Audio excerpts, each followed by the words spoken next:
Salutations and good morrow everyone, welcome back to another grounded update video where today we're going to be hopping in and talking another fantastic thing that was added to grounded in the Bugs Fight Back update, and that is the mixers, the Mix.R. For all of you who are wondering, it is a new waved defense system that got added to the game that I find to be absolutely fantastic. Gives some awesome rewards to you for being able to beat them. There are 5 of them. We're going to go over all 5 locations in this video, as well as what bugs to expect in each one. So let's go through, let's hop in, and let's talk the first location. So the first location is actually right over here. It's over in the yard between this soda can and also the red anthill that's right over there. All right, and you'll know you're in the right location because you'll see these giant glowing pink machines, more or less. This is a mixer, right? They're really cool, they're really big, and they're here for you to, well, exploit. So when you activate them, it's going to create a lot of noise. It's going to start shaking, and what it's going to do is it's going to attract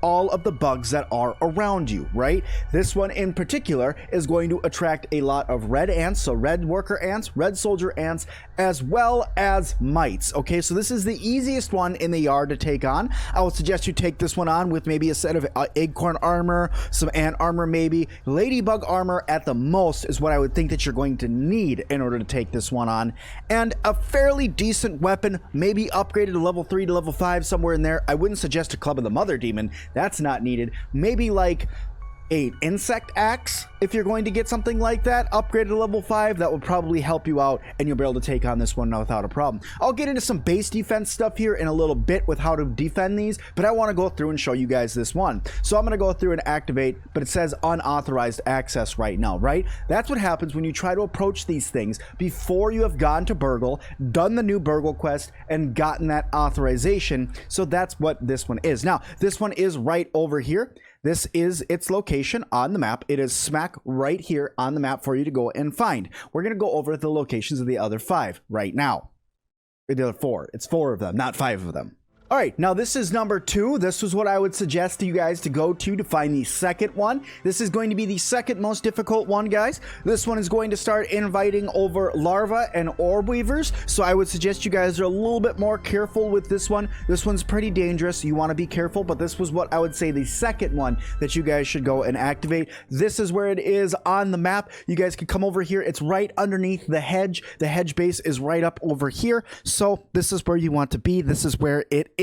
Let's go over to number 3 that I would suggest you guys do. All right, and here is number 3. You guys will see we are now on the far side of the yard. Number 3 is all the way over here, over by the charcoal pile. All right, this one's pretty dangerous as well. This one, you're going to get a lot of black ants. You're going to get a lot of black soldier ants. And you're going to get mosquitoes with this one, so you want to be extra careful because you're going to be getting flying creatures with this one. So be careful when you take on this one. These all will go through and generate waves of bugs at you. So if you think about that, you're talking mosquitoes, you're talking black ants, you're talking black soldier ants, all coming trying to destroy this. And if you're playing in anything other than mild, these are going to be extremely hard conditions going on from this point out. All right, let's go over to number 4. All right, so this is number 4, and as you guys can see, as soon as you get over here, you're already going to start getting invaded by different things around here. So this one, I would say, is the second most difficult mixer to do. This one's location is underneath the as I would call the deck of the house, or porch. Some people refer to it as a boardwalk. Some people refer to it as that big wooden thing that covers all the stuff over in the haze. So this mixer, I would say, is probably the second most difficult one. One, because you have to wear a gas mask over here unless you've turned the haze off. And why would I also say this is the second most difficult one? Because with this mixer, almost every single infected bug in the game is going to try to come and get you, with the exception of infected wolf spiders. So almost every single infected bug is going to hear this and try to come and get you. Please note that there's ones that throw things at you, so they're going to be shooting, you know, distance objects at this guy. There's ones that explode, the exploding weevils. Those are going to come up, cause a ton of damage to this thing. Then you have bombardier ladybugs, more or less, that are going to come over and shoot more bombs at this thing. So what you're talking is one that you are going to need to build a base around, and more on building bases around these things in just a moment. But let's head over to the 5th and final location, to the hardest mixer.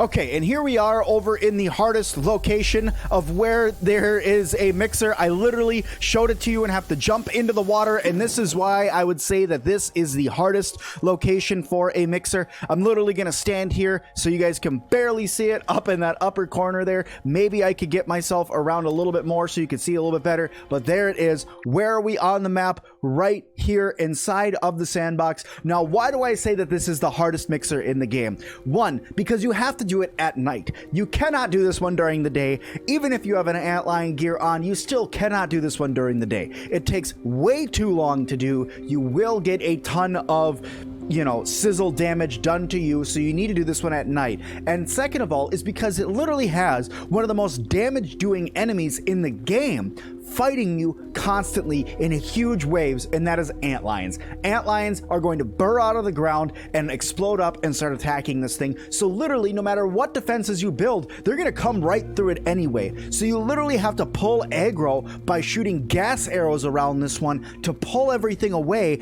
and get it to attack you instead of attacking everything else around you. So let's go over and let's talk a couple things that are going to help you guys out when doing one of these, as well as what you get from them as well. Okay, so here we are. We're going to start off in this at this mixer right here that's at this location in the yard, and I'm going to be going through and giving you guys a little bit of an explanation on how I would suggest to build things.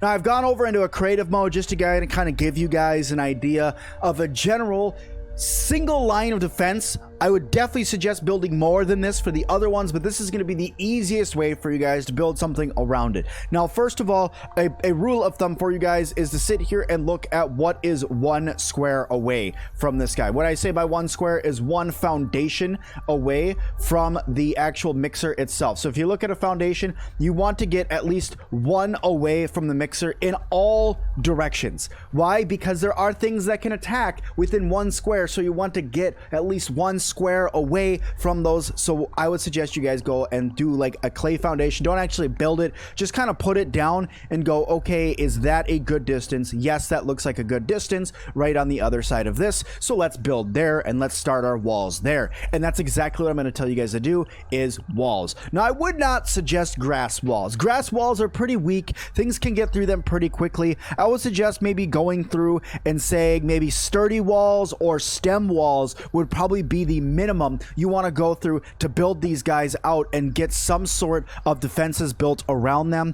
Obviously, I would always go through and suggest to use mushroom walls, but mushrooms are extraordinarily hard to get a large quantity of and to build around, and none of these locations are in a good place to get a lot of mushrooms, besides maybe the one that's over in the haze. But even still, going through and getting a lot of mushrooms is going to be something that's difficult for you to do. So that's why I'm going to say try building with like some with the weed stems instead. Now, you could go grass, but if you go grass, double up all walls, get 2 sections of wall going, get yourself multiple layers, because things will blast right through them.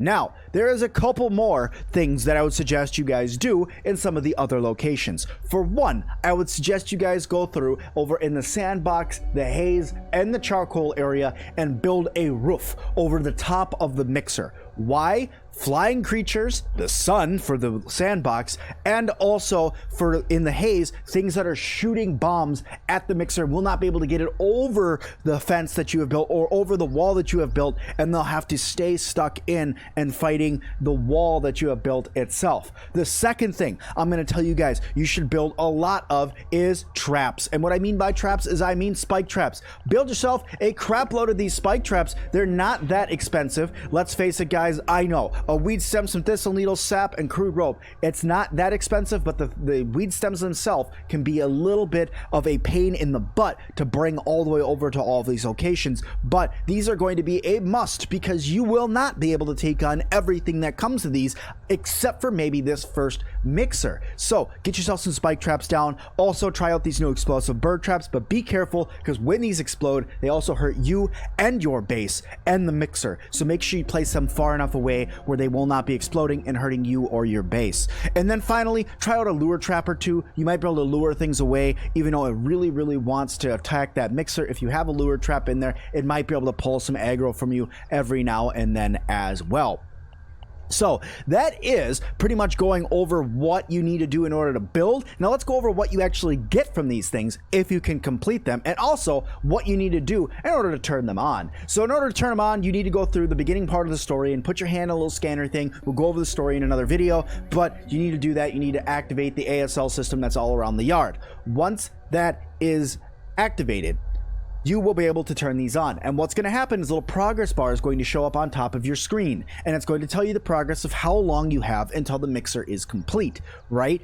Awesome, but it takes time. I would suggest that these take probably around 3 to 4 minutes a piece to do, and through that time you are going to get constant waves of enemies that are going to be coming through to attack you. I'm not going to turn this one on because I don't just want to have part of the video where you guys are just sitting here watching me take out waves of enemies when you guys can go and try this out for yourself.